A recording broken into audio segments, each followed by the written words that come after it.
I'm talking to a man they call Mr. Integrity in Queensland racing. He's the chairman of Brisbane Stewards, Mr. Andy Tindall.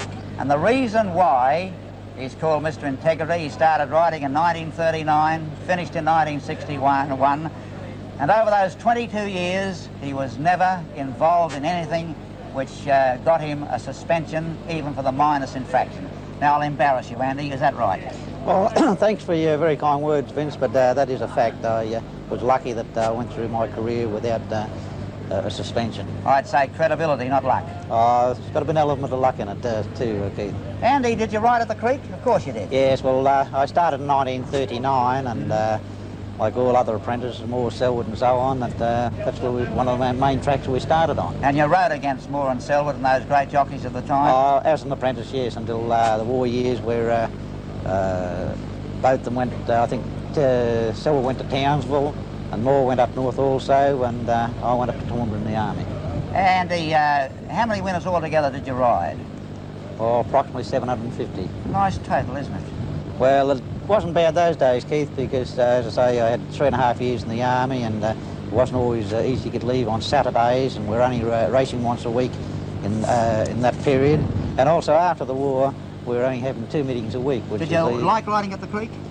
Well, I don't think anyone ever liked riding at the creek because it's very unpleasant. Yeah. It's, I suppose, something similar to sitting on a windy beach on a very blowy day with all the sand coming back at you, like hitting you like little pins and needles. But it was never. That's almost poetic, Andrew.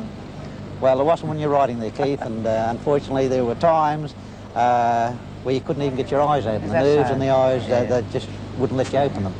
Andrew, you were responsible, or your panel was responsible, of which you were the chairman, of one of the greatest reformations for jockeys at Albion Park. What about that had to do with the goggles, didn't it?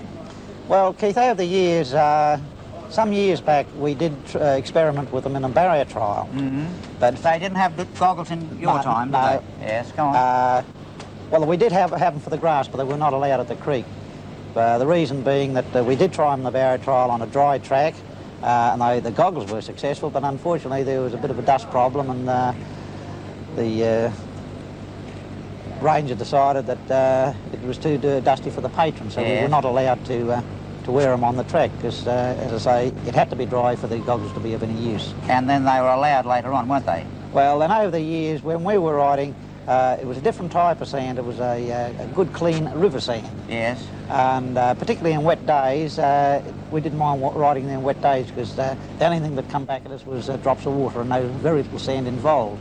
But over the years, instead of being a clean river sand, it more got like a sandy loam. Yes. And that was much harder on the boys' eyes than it was in our day.